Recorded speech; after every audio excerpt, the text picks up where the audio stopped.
All right, here's something that the producers of the show are forcing me to share with you. Oh, really? In a single visit to the dentist when I was a child, 15 cavities. No way. One visit. My mouth is a toxic wasteland. Your parents hated that bill. I think they hated did. it. To this day, you have a tough time, I'm still scared. I'm just scared. Every time I go, I lay back and I grip the arms of the chair. Seriously? Yes, seriously. Okay, you're not alone in the fear department, my friend, because the American Dental Association reports that 92 million Americans are afraid to get dental work. And that is why Dr. Scott Shamblott has written a book. It's called Fear-Free Dental Care, Finding a Dentist You Can Love. Oh, heartwarming, Dr. Shamblott. It's nice to see you. Thanks for being here. Thanks for having me. You know, it really is true, though, that people have this level of anxiety. Why are people so afraid? A lot of people have had bad experiences over the years. They've heard about things from friends, from family, even from TV and radio, and it's just left a bad impression with them. You know, I've never had a bad experience at the dentist. I mean, I see you, Dr. Shamblott, and we have great times, and you're always very thoughtful. But I have found myself getting a little bit more anxious before every appointment, simply because I think as I get older, I'm getting more, there's more things to be done. You know what I mean? Yeah, and it's a natural part of just life that fears and anxiety and things increase, even for familiar tasks and things such as coming to the dentist. Yeah. And as your body changes, things change. Okay. So you mentioned that there are 5 assumptions that people have that kind of lead them into this fear, and I think that we can bring these up because everybody might kind of fall into a category. And the first one is that we think all dentists are just going to be the same. Yeah, a dentist is a dentist is a dentist, and that's not true.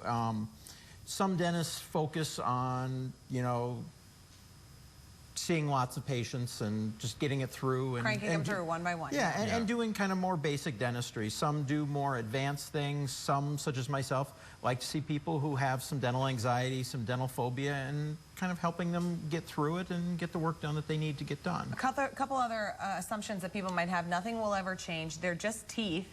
I mean, people think, oh, it's just my teeth. It's not going to impact the rest of my body, right? And they couldn't be more wrong.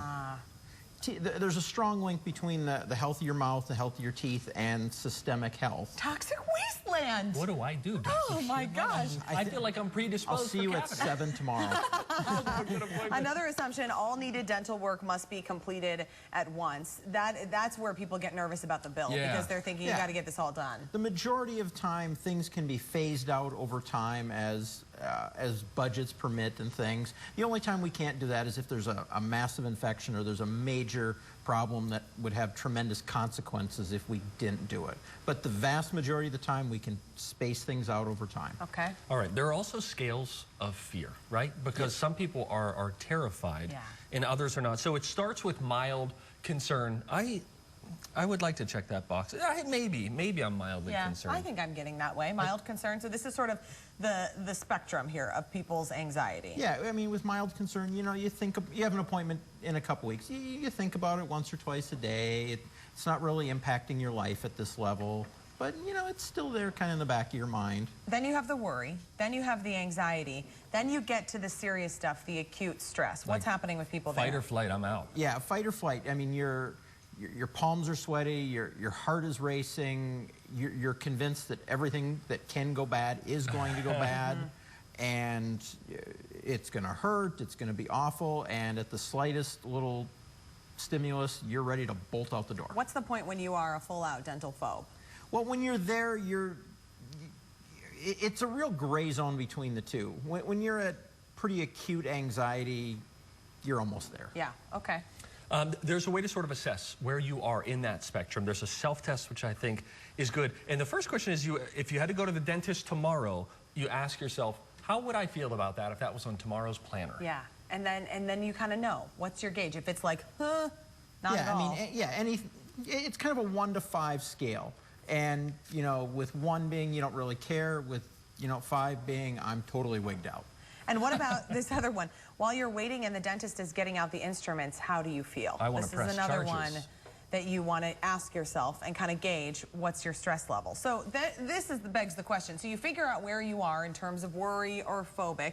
You say there's nothing to be ashamed about with any of those levels. Correct. And what are you doing to make it better for people? We have all kinds of things we do, from DVD glasses to headphones to free nitrous oxide laughing gas, all the way up to sedation as needed.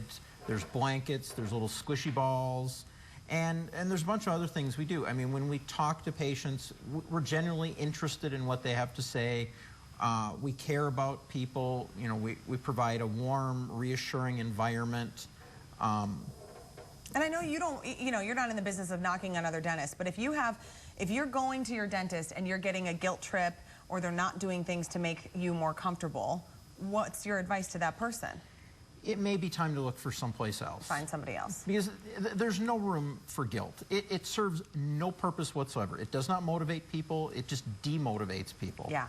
So going to the dentist at its very worst should be a neutral experience. Don't feel bad, Toxic Wasteland. There's no reason to feel guilt. You just go on in, check it out. I like everything you had to say. I thought you missed one thing, which was having a liquor cabinet, right? Whiskey. We load up on whiskey. Nitrous, it's better. There's no hangover. I haven't tried nitrous yet. I want to party with Dr. Shamblott. Dr. Shamblott, thank you so much. Great advice and congratulations on the book. Thank you. All right, we have more information on Shamblott Family Dentistry on our website, twincitieslive.com, and you can get fear-free dental care for free by requesting it online. Yeah, the link is there. Hey, big thanks to Shamblott Family Dentistry for sponsoring our show. Nice to see you. No cavities at my last visit. That's or right. at the one before that. It got dicey. Oh, that's child's play, my dear. All right, let's check in with